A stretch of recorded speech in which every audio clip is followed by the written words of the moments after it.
ijambo ry'Imana, mbere na mbere hariho ijambo ry'Imana, mbere na mbere hariho ijambo ry'Imana, mbere na mbere hariho ijambo ry'Imana, mbere na mbere ryariho ryahoranye n'Imana, kandi iryo jambo ryari Imana, niryo ryaremye byose nta na kimwe kivuyemo, niryo ryaremye umucyo, umucyo mwiza. Ijambo ry'Imana niryo Mana ikomeye, ijambo ry'Imana niryo Mana ikomeye, ijambo ry'Imana niryo Mana ikomeye, ijambo ry'Imana niryo Mana ikomeye. Nta muntu wabonye Imana, nta muntu wumvise Imana, nta n'uwayikozeho atari muri ryo. Nta handi Imana ituye, nta handi Imana ikorera, nta handi Imana ibonerwa atari muri ryo.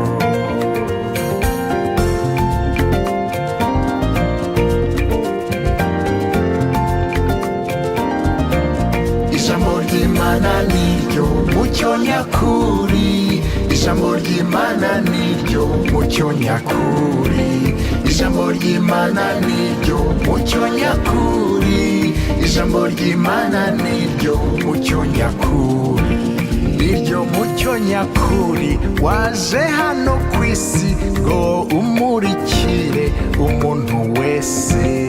Jambo yabaye umuntu maze abana natwe, yuzuye ubuntu bwinshi n'ukuri kose. Ijambo ry'Imana niryo Yesu Kristo, ijambo ry'Imana niryo Yesu Kristo, ijambo ry'Imana niryo Yesu Kristo, ijambo ry'Imana niryo Yesu Kristo.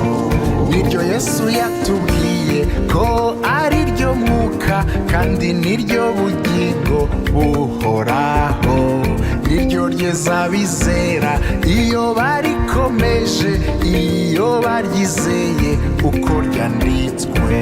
Ijambo ry'Imana riraryoshye cyane, ijambo ry'Imana riraryoshye cyane, ijambo ry'Imana riraryoshye cyane, ijambo ry'Imana riraryoshye cyane.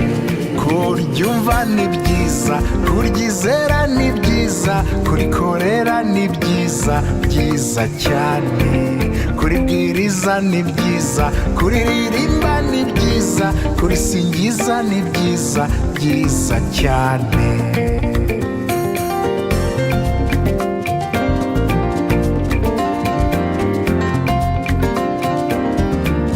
Ijambo ry'Imana ririsobanura, ijambo ry'Imana ririsobanura, ijambo ry'Imana ririsobanura, ijambo ry'Imana ririsobanura. Ridasobanuwe n'umwuka, ridahumetswe n'umwuka, ntabwo aba ari ijambo habe na gato. Rihinduka inyuguti mu kanwa ka Satani, rihinduka urupfu iyo aribwirije. Ijambo ry'Imana rizahora witeka, ijambo ry'Imana rizahora witeka, ijambo ry'Imana rizahora witeka, ijambo ry'Imana rizahora witeka. Ijambo ry'Uwiteka ryo rihoraho iteka, kandi niryo butumwa bwiza twabwirijwe. Petero na Pawulo, Yohani na Yakobo, abo bahamya b'ukuri niryo babwirije. Mbere na mbere hariho ijambo ry'Imana, ijambo ry'Imana niryo Mana ikomeye, ijambo ry'Imana niryo Mana ikomeye, ijambo ry'Imana ni Yesu Kristo. Ijambo ry'Imana riraryoshye cyane, ijambo ry'Imana ririsobanura, ijambo ry'Imana rizahoraho iteka, ijambo ry'Imana ni Yesu Kristo.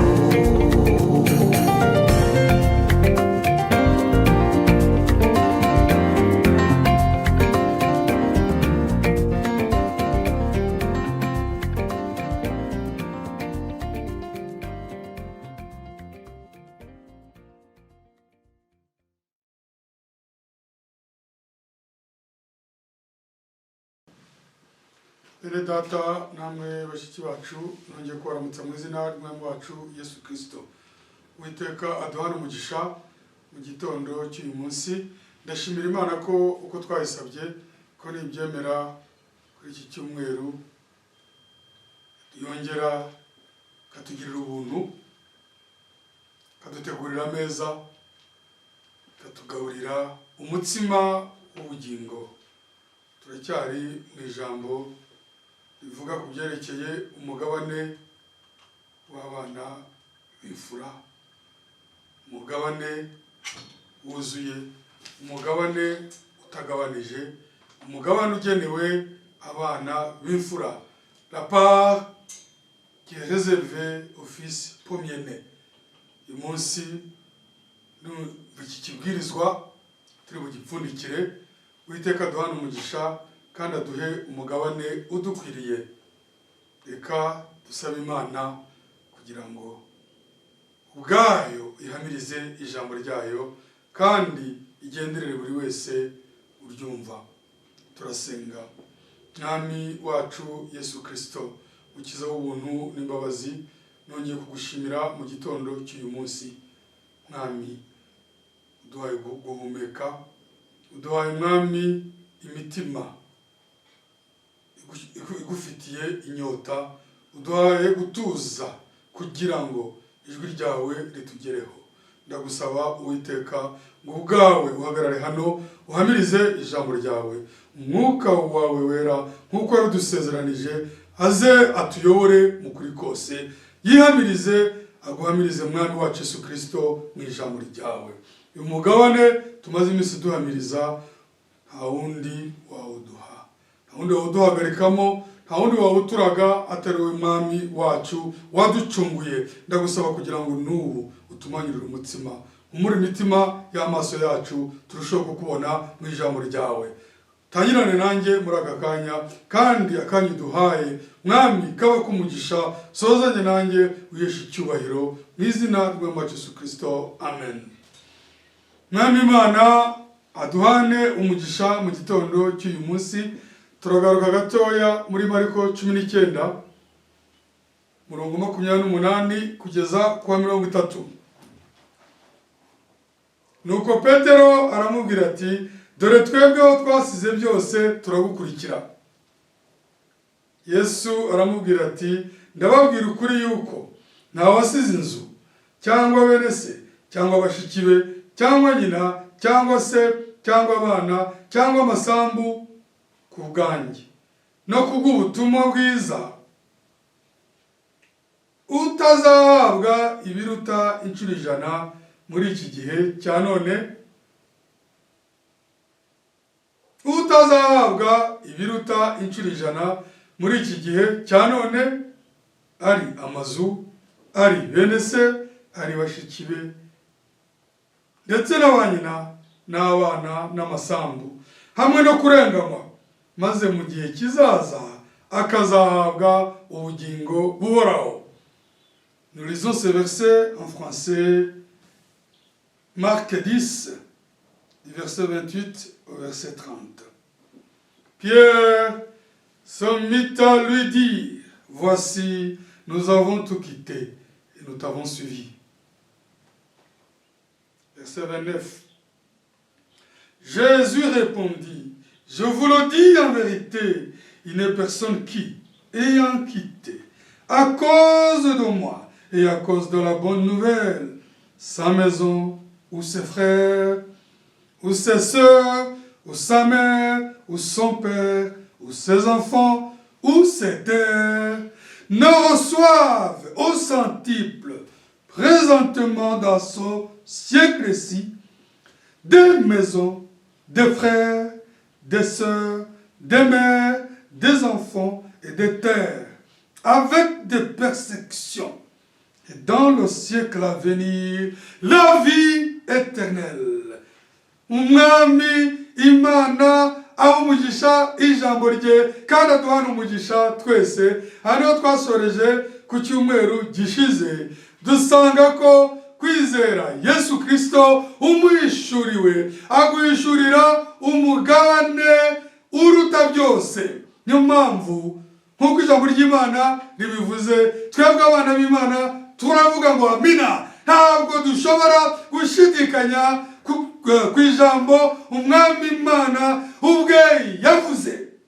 Mu kuvuga ngo bana b'Imana bahamagawe nayo, bagahishurirwa nayo, bahumuka amaso, bakabona ubutunzi budafite aho buhuriye, bagahabwa umugabane utagereranywa. Les enfants de Dieu qui sont appelés selon la volonté de Dieu, le Seigneur lui-même leur ouvre les yeux. Il ouvre les yeux de ses enfants, leur montre un héritage incomparable qui ne saurait être comparé au bien qu'ils abandonnent. C'est pourquoi l'apôtre Pierre dit au Seigneur, voici, nous avons tout abandonné pour te suivre. Parce que le Seigneur venait de dire qu'il est difficile pour quelqu'un qui est attaché au bien de ce monde, qu'il est difficile aux riches de ce monde de suivre le Seigneur, qu'il est plutôt facile à un chameau de passer dans le trou d'une aiguille. C'est une comparaison terrible. Mwamuge yaramaze kuvuga ko bigoye ku bantu bazirikiye ku by'isi kumukurikira. Ahubwo icyoroshye ni uko ingamiya yaca mu mwenge, mu izuru ry'urushinge. Nahoze mbabwira ko uko umuntu asaza no kwinjiza urudodo mu izuru ry'urushinge biramunanira. Ariko umwami agereranya ibintu bikomeye cyane mu cyoroshye. Nta nubwo yavuze ngo ni nka, ngo ni kimwe. Cyoroshye ni uko ingamiya yaca mu izuru ry'urushinge. Ibyo bivuze ko mu gihe Imana itakwishuriye, ukaba ureba hafi, ukaba ubona iby'uyu mubiri, ubona iby'isi gusa, ntabwo wamukurikira. Icyoroshye ni uko ingamiya yaca muri ako kenge. Bivuze ngo ntibishoboka. Niyo mpamvu wa musore wikiranukiraga yahise abona yuko bakoze ku bintu bye. Amaze kuvuga ngo aya mategeko yose narayakurikije, umwami aramubwira ngo genda ugurisha ibyo utunze byose, ubihe abakene, uze unkurikire. Umusore araraba, areba hasi, arigendera. Ariko Zakayo twarabibonye, we yahise atangaza ko byose yiteguye kimwe cya kabiri kubitanga, ibintu byose akabirekura. Yaramaze kubona umwami w'abami, yaramaze kubona ubugingo budashira, yaramaze kubona ikiruta byose. Niyo mpamvu uwabisize kubw'umwami arabisanga, uwabisize arabisanga. S'il s'agit de tout abandonner pour tout gagner, ni ugusiga byose tukumuka byose. Kuko ijambo riravuze ngo uzabisiga akamba umwanya wa mbere mu bugingo bwe. Ubushize twarabyumvise ngo ni umugabane wuzuye, ni umugabane urimo ibice bibiri byuzuzanya.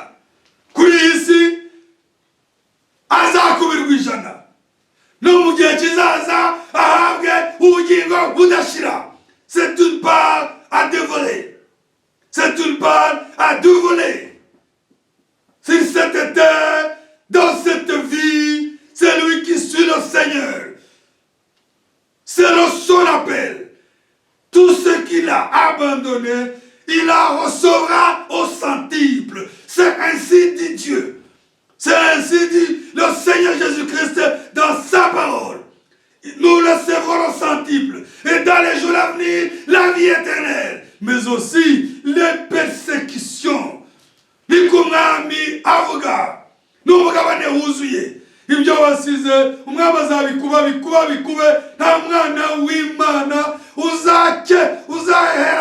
uzaheranwa n'imiruho ngo ure epfo na ruguru. Uwaguhamagaye araguherekeza akagukubira, no mu gihe kizaza akaguha ubugingo budashira. Ariko Uwiteka yavuze mu ijambo rye ngo hamwe no kurenganywa no gutotezwa, ibyo bigahura n'ijambo umwami yakomeje abwira intumwa ze ngo ushaka kunkurikira yikorere umusaraba we ankurikire. Cela est conforme à la parole de Dieu. Nous recevrons le centuple. dans les jours à venir, la vie éternelle, mais aussi les persécutions. Cela est conforme à la parole que le Seigneur a répété à ses disciples, que celui qui veut le suivre, qu'il prenne sa croix et le suive. C'est cette croix-là à laquelle le Seigneur fait allusion quand il dit, il recevra les centiples dans cette vie, dans les jours à venir, la vie éternelle, mais aussi les persécutions, c'est-à-dire un enfant de Dieu, un enfant de la promesse, appelé selon la volonté de Dieu, bien que le Seigneur nous bénisse et qu'il multiplie ses bénédictions, ses bienveillances, la gloire est toujours avec nous. N'ugumwami adumugisha akadukubira akadumugisha akabana natwe akadutabara ariko umusaraba uhoraho. Umwana w'Imana wese namwe mwese abanyumva nta mwana w'Imana udafite umusaraba we, udafite urugamba rwe, kuko niwo mugisha. Niyo mpamvu ijambo ry'Imana rivuga ngo azahanagura amarira, azaduhoza. Si amarira yo kwiriza, tuzabaho muri iyi si twikoreye umusaraba ariko tugendana n'umugisha. C'est pourquoi le Seigneur dit dans sa parole qu'il essuie là les larmes des vaillants, des vainqueurs, et qu'ils vivront éternellement dans la paix. Il ne s'agit pas des larmes de crocodile. Il ne s'agit pas des larmes de fanatisme, c'est des larmes liées à la croix que chacun des croyants porte chaque jour dans sa vie. Ntabwo ari amarira y'ingona, ntabwo ari amarira y'abantu biriza, ni amarira afitanye isano n'umusaraba buri mwana w'Imana aba yikoreye. Uwiteka komeza duhana umugisha mu ijambo rye. Turasoma mu Efeso igice cya kabiri,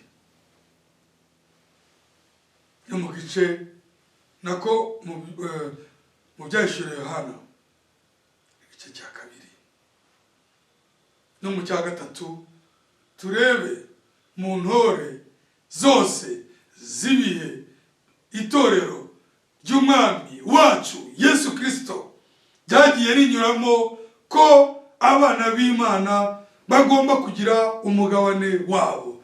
Nous allons lire dans l'Apocalypse chapitre 2 et chapitre 3. Nous verrons la récompense chaque fois réservée aux vainqueurs de chaque âge de l'Église. Dusome ibyahishuriwe Yohana igice cya kabiri.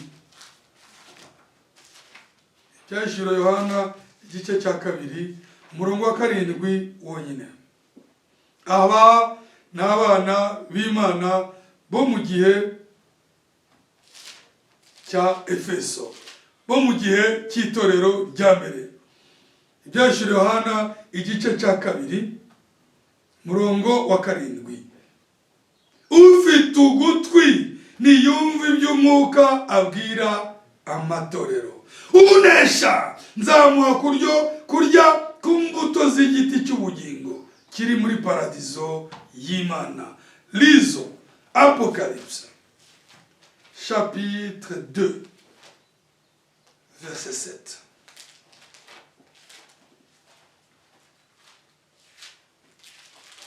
Apocalypse chapitre 2 au verset 7.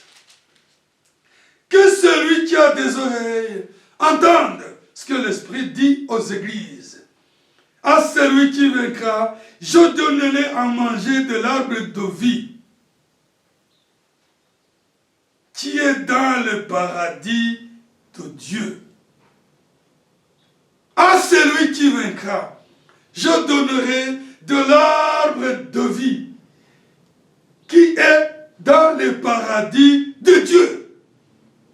Uiteka ahimbazwe mu gihe tugiye mu itangiriro, mu gihe Adamu yagwaga na Eva bagacumura ku Mana, bakarya ku giti cyo kumenya icyiza n'ikibi.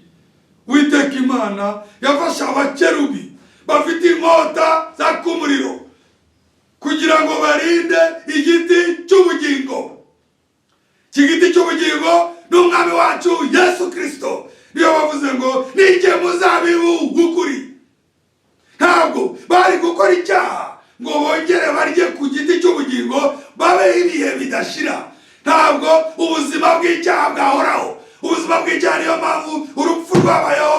Imana yaravuze ngo nurya kuri iyo mbuto uzapfa. Imana yahise irinda igiti cy'ubugingo, ariko umwami wacu Yesu Kristo abambwe ku musaraba yafunguye inzira ijya ku giti cy'ubugingo. Niyo mpamvu ingororano, umugabane wa mbere abana b'Imana bo mu itorero ry'intumwa za mbere, umwami wacu Yesu Kristo arababwiye ngo unesha nzamuha kurya ku giti cy'ubugingo. Bivuze ngo umwami asubiye ku ntango ibyo abakurambere bataye, ibyo Adamu wa mbere yataye. Adamu wa kabiri ari we Yesu Kristo, nk'uko Abakorintho ba mbere 15 habivuga, yarabambwe kugira ngo abana b'Imana bongere barye ku giti cy'ubugingo. Iyo ni ingororano ya mbere. Unesha azahabwa kurya ku giti cy'ubugingo kiri muri paradizo y'Imana. Abanyumva twese mumenye ko icyo giti Adamu yataye, Imana ikakirinda. Umwami wacu yarabambwe kugira ngo inzira ijya ku giti cy'ubugingo iboneke, abana b'Imana babone ubugingo budashira. Nanone turasoma mu byeshuro Yohana igice cya 2 murongo wa 11. Hariya tuvuye ni mu itorero rya Efeso, mu itorero ry'Isimiruna, ry'inyuma y'igihe cya Pawulo. Umwami Imana nawe afite isezerano abwira b'igihe kibi icyo gihe icyo bazaragwa. Ibyeshuro Yohana 2 umurongo wa 11. Ibyeshuro Yohana 2 umurongo wa 11. Ufite ugutwi niyumve iby'umwuka abwira amatorero. Unesha ntacyo azatwarwa n'urupfu rwa kabiri. Apocalypse chapitre 2 verset 11. Que celui qui a des oreilles entende ce que l'Esprit dit aux églises. Celui qui vaincra n'aura pas à souffrir la seconde mort. Alléluia. Ijambo ry'Imana riraryoje, ijambo ry'Imana nirizima. Igihembo cya mbere ni ukurya ku giti cy'ubugingo. Uriye kuri iyo mbuto y'igiti cy'ubugingo abona ubugingo budashira. La première récompense, c'est manger sur l'arbre de vie. Et celui qui mange du fruit de l'arbre de vie, il a la vie éternelle. Igihembo cya kabiri, unesha ntacyo azatwarwa n'urupfu rwa kabiri. La deuxième récompense, Apocalypse 2, verset 11. Celui qui vaincra n'aura pas à souffrir la seconde mort. Iyo umwana w'Imana yizeye akakira Yesu Kristo, akahishurirwa ijambo rye, akabatizwa mu izina ry'umwami wacu Yesu Kristo nk'uko intumwa zabikoze, akuzuzwa umwuka wera, abahawe ubugingo budashira. Abariye ku giti cy'ubugingo ababanye ingororano ya mbere, kandi n'ingororano ya kabiri ako kanya bayibonye. Iya mbere ni ukurya ku giti cy'ubugingo, iya kabiri ngo urupfu rwa kabiri ntacyo ruzadutwara. Urupfu rwa kabiri ni ugutandukana n'Imana. Ibyerekeye kugira usororo, ibyerekeye kuva muri iki gitaka, ntabwo ari ugupfa. Ntabwo ari ugupfa kuva muri iki gitaka. Oya, gupfa ni ugutandukana n'Imana. Ingororano ya kabiri, urupfu rwa kabiri ntabwo ruzashobora abana b'Imana. Umwami wacu Yesu Kristo ahimbazwe. Urupfu rwa kabiri ntabwo ruzashobora abana b'Imana. Nibyo biri hano muri Yohana 11. Yohana 11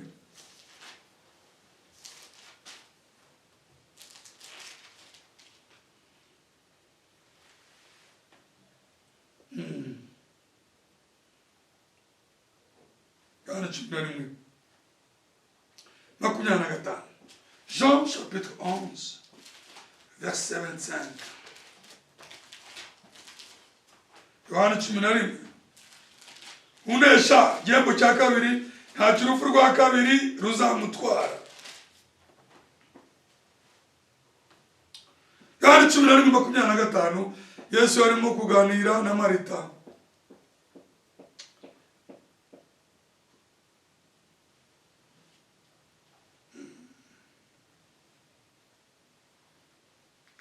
Dore kuri 21 kugeza kuri 25. Marita abwira Yesu ati databuja iyaba wari hano musaza wanjye ntaba yapfuye. Ko nukwizera gukomeye. Kandi n'ubu nzi yuko ibyo usabye Imana byose Imana izabiguha. 23. Yesu aramubwira ati musaza wawe azazuka. Marita aramubwira ati nzi yuko azazuka mu muzuko wo ku munsi w'imperuka. Mutega amatwi 25. Yesu aramubwira ati nigiye kuzuka n'ubugingo. Unyizera nawe yaba yarapfuye azabaho. Ngororano ya mbere Joshua ya kabiri Joshua 11 ngo unesha ntacyo urupfu rwa kabiri ruza mutwara. None Yesu aravuze abwira Marita muri Yohana 11:25. Yesu aramusubiza ati nigiye kuzuka n'ubugingo. Unyizera nawe yaba yarapfuye azabaho. Kubera ko nubwo yaba yarapfuye ibyanditswe biravuga ngo hahirwa abapfapfira mu mwami azazuka. Azukire kuba witeka. Niyo mpamvu ijambo rivuze ngo urupfu rwa kabiri ntacyo ruzamutwara. Niyo ngororano. Celle qui meurt dans le Seigneur ressuscitera. Il a la vie éternelle. C'est pourquoi la deuxième récompense que le Seigneur déclare à celui qui vaincra la seconde mort n'a pas d'effet sur lui, car il a la vie éternelle. 26. Kandi umuntu wese uriho uyizera ntazapfa iteka ryose. Mbese wizeye ibyo ubu n'ubwira bukomeye. Uyizera nubwo yaba yarapfuye azabaho. Kandi umuntu uyizera ukiriho ntabwo azapfa. Iri ni ijambo rireba ibice bibiri by'abana b'Imana. Hari abasinziriye mu mwami, impanda nivuga yo kuzamurwa bazamanza bazuke. Niko mu Bakora 15 havuga ngo twebwe abariho duhindurwe. Ni ukuvuga ngo hari abazapfira muri Yesu Kristo, hari abazasinzirira muri we, nagaruka bazakanguka bazuke. Hari n'abazasanga bakiriho bo bazahindurwa. Niba abangaba bari kuri 26 Yohana 11. Kandi umuntu wese ukiri unyizera ntazapfa iteka ryose. Mbese wizeye ibyo? Nanjye ndabyizera, nawe unyumva byizera. Niyo mpamvu ingororano ivuze ngo ya kabiri unyizera urupfu rwa kabiri ntacyo ruzamutwara. Jean chapitre 11 verset 25 à 26. Jésus lui dit, je suis la résurrection et la vie. Celui qui croit en moi vivra même s'il meurt. Ça c'est la première partie. Il y a des croyants qui s'endorment dans le Seigneur, qui nous laissent sur cette terre, que nous accompagnons, et des fois que nous pleurons. Mais soyons réconfortés. Le moment viendra où ceux qui s'endorment dans le Seigneur ressusciteront, car ils ont la vie éternelle. Ça, c'est le verset 25 de Jean chapitre 11. Jésus lui dit, je suis la résurrection et la vie. Celui qui croit en moi vivra, même s'il meurt. Verset 26. Et quiconque vit et croit en moi ne mourra jamais. Crois-tu cela? Il s'agit de deux groupes de croyants. Il y a ceux qui s'endorment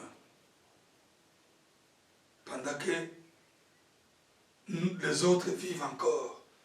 Depuis le début de l'Église, les saints se sont endormis. ils attendent la trompette. Ils attendent le retour de Christ. Ils attendent la résurrection. Ils attendent l'enlèvement. Et il y a un autre groupe qui attend l'enlèvement et qui vit. Ce groupe-là se trouve parmi les croyants de notre âge. Nous sommes dans l'âge du retour de Christ.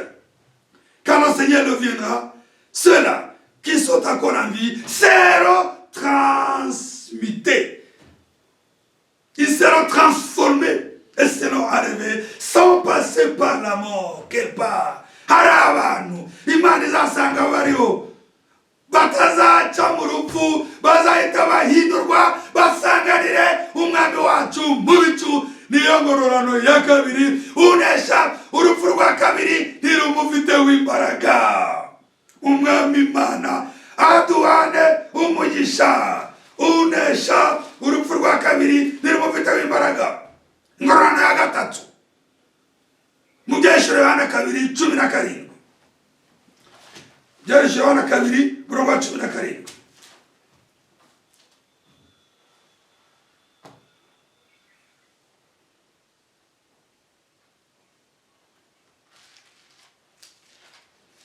Byeshuro Yohana kabiri murongo wa 17. Ufite ugutwi niyumve ibyo umwuka abwira amatorero. Unesha nzamuha kuri manu yahishwe mwe n'ibuye ryera ryanditseho izina rishya ritazwi n'umuntu wese keretse urihabwa. Apocalypse chapitre 2 verset 17. Apocalypse chapitre 2 verset 17. Que celui qui a des oreilles entende ce que l'Esprit dit aux églises. À celui qui vaincra, je lui donnerai un caillou blanc.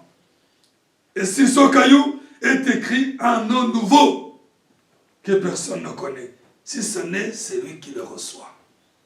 Ubunubwiru bw'Imana, Imana yahishwe n'ijambo.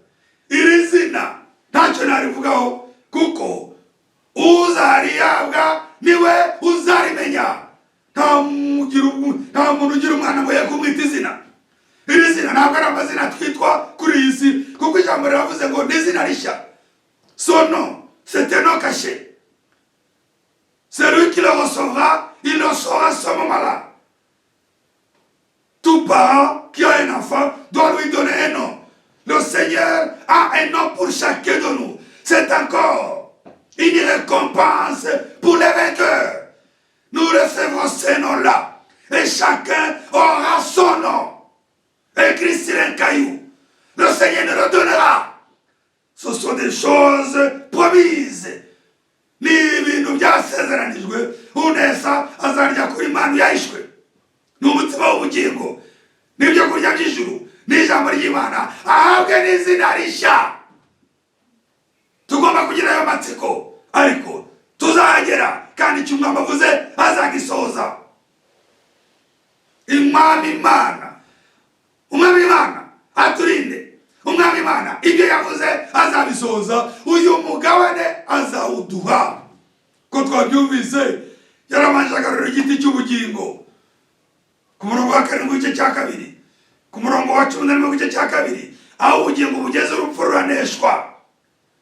Ahita avuga ngo nta urupfu rwa kabiri ruzatwara uzanesha. Igihembo cya 3 ahita ahabwa izina. Haya mu muryango ahabwa izina rishya, agaburirwe manu y'ubugingo yahishwe. Izo ni ingororano Imana itubikiye. Nkuko nabibabwiye ubushize, munzabivugaho kuri izo ngororano abana b'Imana tubikiwe. Ngororano ya 4 iri ku murongo wa 26 kugeza ku 28 mu byanditswe Yohana 2. Quatrième récompense se trouve dans l'Apocalypse chapitre 2 du verset 26 au verset 28. Byanditswe Yohana 2 26 kugeza kuri 28. Unesha akitondera imirimo yanjye akageza kuberuka, nzamuha ubutware bwo gutwara amahanga yose. 27. azayaragiza inkoni y'icyuma nkaho ari inzabya zibumba, ayiyamenagurije rimwe nk'uko nanjye nabihawe na data. 28. Kandi nzamuha inyenyeri yo mu ruturuturu. Iri ingororano nayo ikomeye, ni ubutware. Ijambo ry'Imana riravuga ngo tuzaraganwa na Kristo. Ibyo Satani yibye ubu bwami bwose buzamurwa, nk'uko muri Daniel 7 bivuga, bwamburwa babwibye buhabwe ingoma y'abera. Unesha nzamuha ubutware, ategeka amahanga. Mwese abanyumva mumenye ko ubutware Satani yibye akabuha abami b'isi bugomba kugarurirwa intore. Ni umugabane w'abera, ni umugabane mwiza. Niyo mpamvu tudakeneye kwivanga mu bitatureba mu bwami bw'isi, kuko ingororano yo kwegukana ubutware irahari. Apocalypse chapitre 2 verset 26 à 28.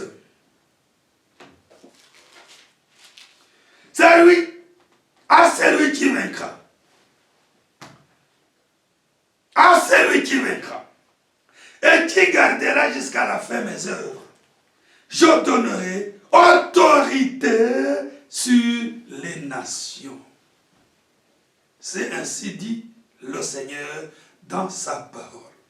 Les saints de Dieu qui garderont sa parole jusqu'à la fin, qui vaincront et hériteront du royaume des nations. Je donnerai autorité sur les nations. Si, ça c'est ainsi dit la parole de Dieu. Au verset 27, il les pètera avec une verge de fer, comme on brise les vases d'argile, ainsi que moi-même j'en ai reçu le pouvoir de mon Père, tel que le Seigneur l'avait promis. Il doit l'accomplir. Nous ne devons pas nous mêler dans les histoires de ce monde,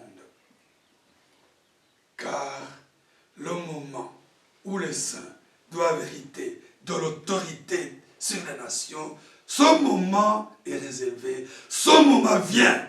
Nitugomba kwivanga mu mitegekere, mu guharanira ibitatureba. Twebwe umugabane wacu wo gutegeka ibya data Satani yibye urari kandi uraje. Tugomba gutegereza tukazimana na Kristo. Nous devons attendre, car nous régnerons avec Christ. La 5e récompense qui était réservée aux vainqueurs se trouve dans Apocalypse chapitre 3 verset 5. Indi ngororano ibikiwe abanesheje iri mu byashuri Yohana igice cya 3 umurongo wa 5. Unesha ni uzambikwa imyenda yera, kandi sinzahanagura izina rye na hato mu gitabo cy'ubugingo. Haleluya! Ahubwo nzaturira izina rye imbere ya data n'imbere y'abamarayika be. Unesha izina rye ntirizava mu gitabo cy'ubugingo, kandi Imana izamuhamiriza. Niko bimeze. Apocalypse chapitre 3 verset 5. Celui qui vaincra sera ainsi revêtu de vêtements blancs. Je n'effacerai point son nom du livre de vie, et je confesserai son nom devant mon Père et devant les anges, tel que nous lui rendons témoignage. Le Seigneur lui-même nous rendra témoignage le moment venu. À celui qui vaincra, lui sera donné d'être revêtu des vêtements blancs qui constituent les œuvres des saints. La justice de Dieu, c'est une récompense. Unesha zamuha kwambara imyenda yera, ariko gukiranuka kwabera ni ingororano Imana ubwayo ibikiye abana bayo. Je n'effacerai point son nom du livre de vie. Sinzahanagura izina rye mu gitabo cy'ubugingo. je confesserai son nom. Nzaturira izina rye, nzamuhamiriza devant mon Père et devant ses anges. Mu gihe duhamirije umwami tukamukurikira akaramata, nawe niko azatuhamiriza. Uwiteka Imana nzima aturindire muri uru rugendo, kuko ijambo rigenda rigaruka, aduye kunesha. Igihembo cya gatandatu by'Yohana 3:12.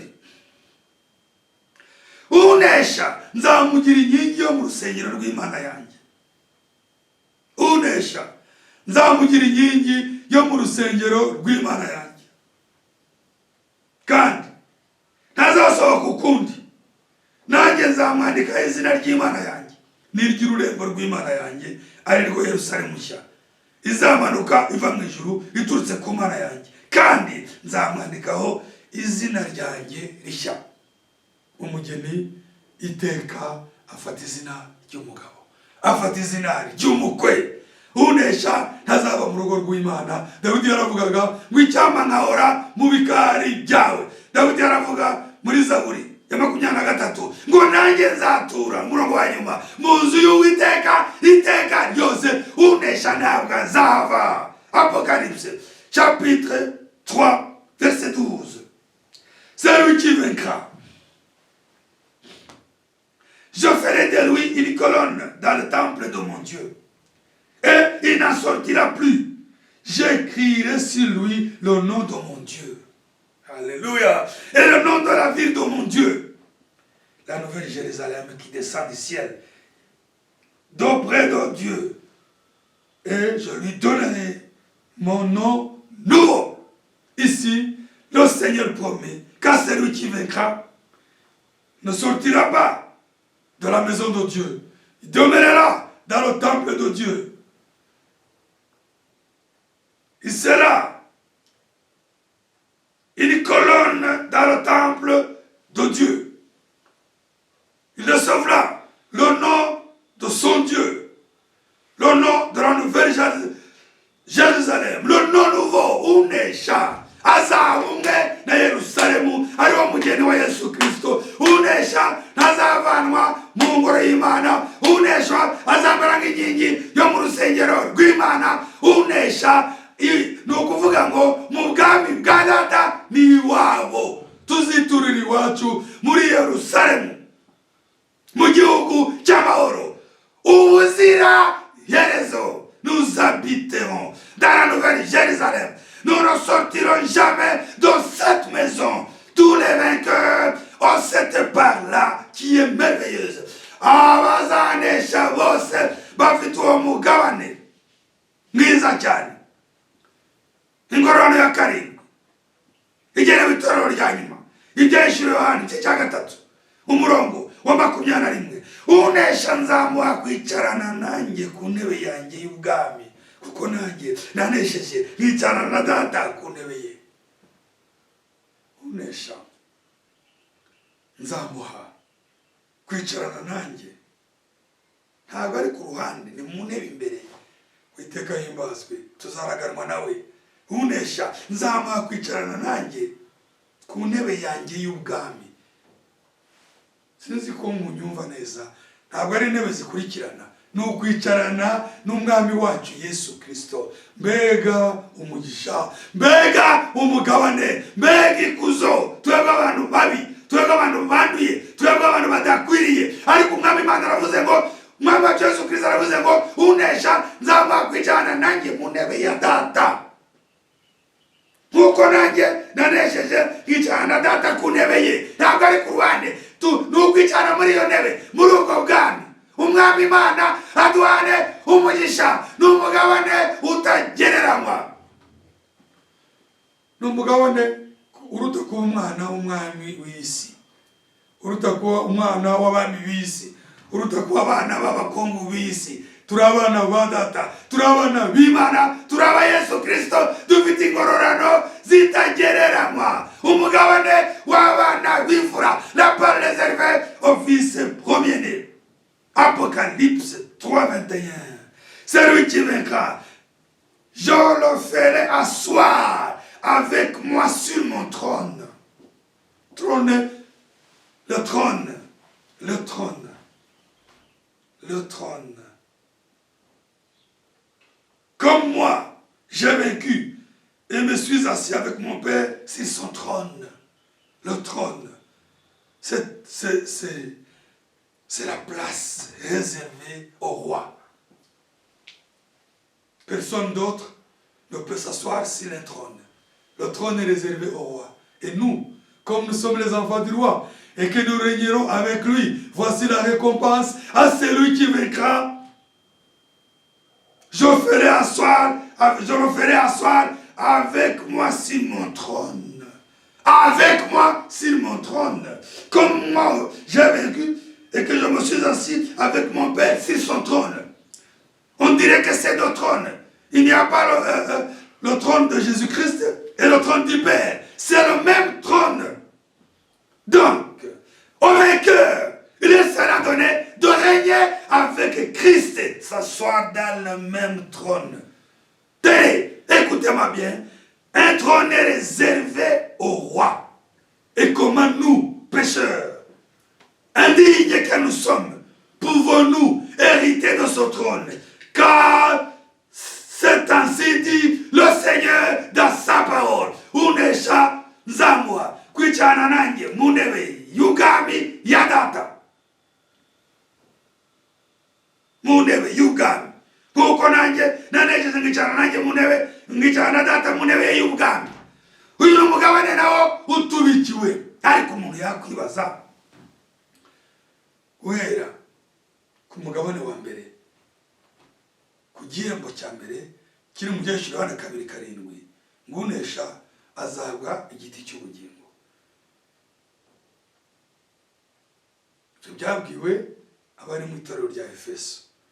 Byeshuri Yohana 2:11 indi ngorane iravuga ngo unesha urupfu rwa kabiri ntacyo ruzamutwara. La seconde mort n'aura pas d'effet sur lui. Igihembo cya gatatu cyahawe Pergamo byashuri 2:17 unesha nzamuha kurya amanu yahishwe mu izina rishya. Apocalypse 2:17 troisième récompense. Celui qui vaincra, je lui donnerai la manne cachée et le nom nouveau. Quatrième récompense. Igihembo cya kane Apocalypse 2:26-28 c'était le sang de l'église de Thyatire. Celui qui vaincra, je lui donnerai autorité sur les nations et je lui donnerai l'étoile du matin. Unesha nzamuha gutegeka amahanga mwene inyenyeri yo mu museso, kandi iyo nyenyeri turayizi n'umwami wacu Yesu Kristo. Igihembo cya gatanu kiri mu byeshuri Yohana 3:5 unesha nzamuha imyenda yera. Imyenda yera. Nzamuha izina rishya azahora nzamuhamiriza imbere ya data n'abamarayika. Je lui donnerai des vêtements blancs. Je confesserai son nom devant mon Père et devant les anges. Igihembo cya gatandatu byashuri Yohana 3:12 unesha nzamugira inkingi mu rusengero rwa data. Nzamuha izina ry'Imana yanjye. Nzamuha izina ry'umurwa wanjye Yerusalemu nshya. Mu izina rishya. À celui qui vaincra, Apocalypse 3:12, je ferai de lui une colonne dans le temple de mon Père. Je lui donnerai le nom de mon Dieu. De la nouvelle Jérusalem, la ville de mon Dieu, et le nom nouveau. C'est la 6e récompense. La 7e récompense, je lui donnerai de s'asseoir avec moi sur mon trône. Igihembo cya karindwi cyanyuma nzamuha kwicara mu ntebe yanjye y'ubwami nkuko nanjye nicaye mu ya data. Ni muri iyo ntebe. Ariko umuntu yakwibaza ngo ababera ba mbere bahawe igiti cy'ubugingo, ese iki gihembo cya kabiri cyo kunesha urupfu rwa kabiri cyo ntibagifite? Icya gatatu, icya kane, icya gatanu, ibi bihembo byose bo ntibabifite? Nkuko twabibonye kuva dutangira Abraham ya Isaka ibye byose, nkuko twabibonye ubushize ijambo ry'Imana ravuga ngo byose ni ibyacu. Niba ari byose rero ibi bihembo byose uko ari 7 mu gihe cyo kugaruka k'umwami wacu Yesu Kristo abana b'Imana bazabihabwa. Niho nshaka gusoreza turebe mu byerekezo Yohana 21 umurongo wa mbere kugeza ku wa 7,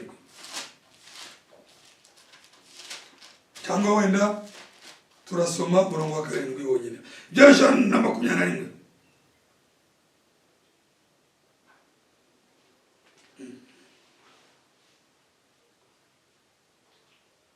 umurongo wa 6 n'uwa 7. Kandi iti birarangiye, ni igihe Alfa na Omega, itangiriro n'iherezo. Ufite inyota nzamuhera ubuntu kunywa ku isoko y'amazi y'ubugingo. Umurongo wa 7 byerekezo Yohana 21. Unesha azaragwa byose. Haleluya. Nanjye nzaba Imana ye, nawe abe umwana wanjye. Apocalypse 21. C'est là où nous clôturons cette prédication qui nous a pris tant de semaines. Apocalypse 21, verset 6 jusqu'au verset 7. Et il me dit, c'est fait. Je suis l'alpha et l'oméga, le commencement et la fin. À celui qui a soif, à celui qui a soif, je donnerai de la source de l'eau de la vie gratuitement. Apocalypse 21, verset 7. Celui qui vaincra héritera ces choses. Je serai son Dieu et il sera mon fils. Unesha azaragwa byose. Unesha azaragwa byose. Nanjye nzaba Imana ye, nawe abe umwana wanjye. Unesha azaragwa byose. Celui qui vaincra héritera toutes ces choses. Imana iduhane umugisha. Ibi byose uko birabiyemo byose byo mu 7 by'itorero ko ari 7 byose ni byacu. twebwe mu gihe cya nyuma, nubwo ijambo ryavuze ngo unesha azicara nanjye mu ntebe y'ubwami, nk'uko nanjye ndicara nesheje nkaba kwicarana na data mu ntebe y'ubwami. N'ibi bihembo byose umwami yavuze mbere nabyo ni ibyacu. Natwe tugomba kujya ku giti cy'ubugingo. Natwe urupfu rwa kabiri ntacyo ruzadutwara. Natwe manu ni yacu, izina rishya ni iryacu, ubutware ku mahanga ni ubwacu, imyenda yera ni yacu, guhora mu rusengero ni ibyacu. Biravuze ngo tumeze nka Isaka, unesha azaragwa byose. Ibyerekezo Yohana 21:7. Toutes ces récompenses sont réservées aux fils premiers-nés. Toutes ces récompenses sont réservées aux enfants de Dieu, aux fils premiers-nés. Toutes ces parts, toutes ces récompenses constituent une seule part. Ibihembo byose, izingororano zose zigize umubumbe w'umugabane umwe w'abana b'Imana. Umwami Imana adushoboze, umwami Imana atuyobore, umwami Imana atube hafi, kugira ngo izi ngororano yasezeranije intore ze natwe zibe zacu. Mwumve neza, buri gihe cyose ijambo rivuga ngo unesha riragaruka. Écoutez bien, chaque fois que le Seigneur veut parler d'une récompense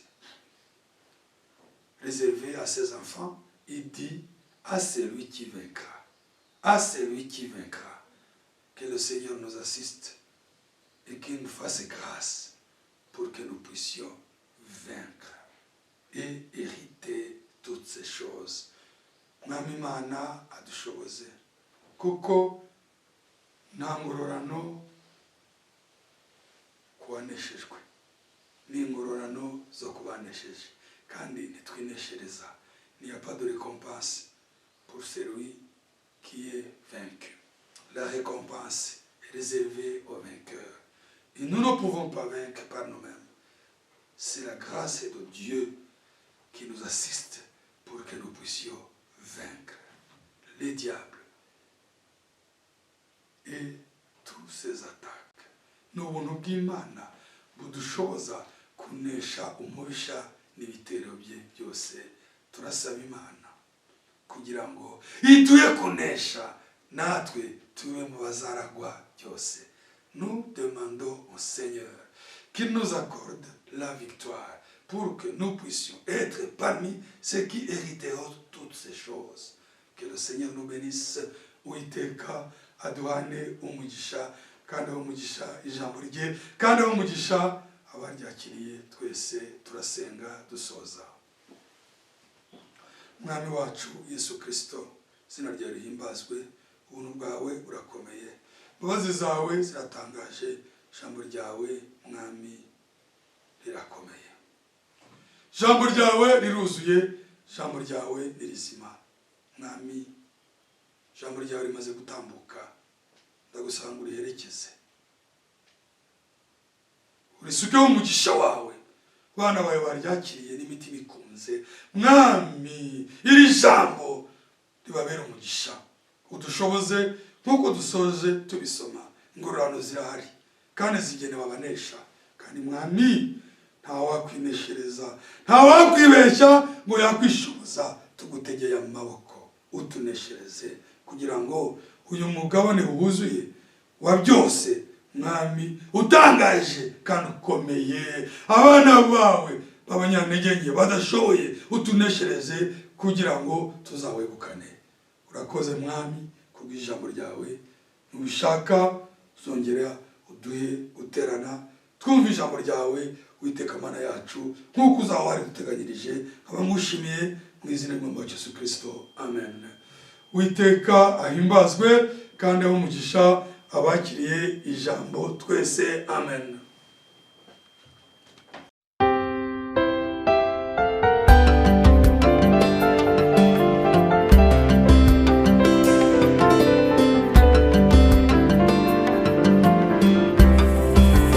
Isezerano ryawe ryiza Mwami Yesu ryo kunjyana mu ijuru ndaryizera rwose.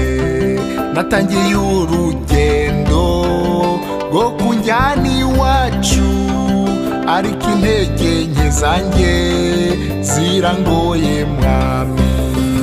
Tebuka Yesu tebuka, tabara umwana wawe, nkiza abanzi banjye, ni wowe mpungiyeho. Bera ingabo mukiza, bera inkingi Mwami, ukuboko kwawe kunyobore mu nzira.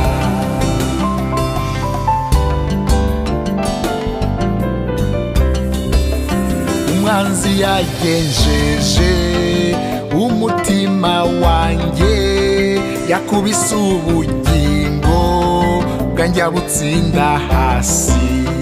Yantuje mu mwijima nk'abapfuye kera, maze umwuka wanjye ugwira isari muri jye. Komeza Mwami komeza ubugingo bwanjye, ubuntu bwawe busaga bushoboza urugendo. Nzamuye amaboko yanjye yateze hejuru, guhera mu gitondo mbona imbabazi zawe. Ntawaburana n'Imana ngo ayitsinde na gato, ndetse n'abamarayika ntibera imbere yayo. Ariko umwana w'Imana Yesu Kristo akuzwe, yaratwejeje rwose atugira abera. Nishimwe rikomeye niyo ngabo yacu, ibirego bya Satani nta bubasha bigifite. Uwayo ntabwo azigera atsindwa urubanza, iyo ari mu kiganza cy'umucunguzi Yesu.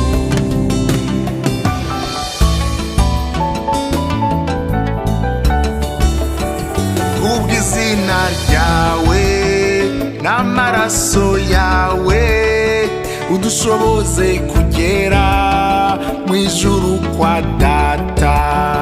Twarakwizeye Yesu, ahasigaye nahawe ni wowe mucunguzi wa bugufi wacu.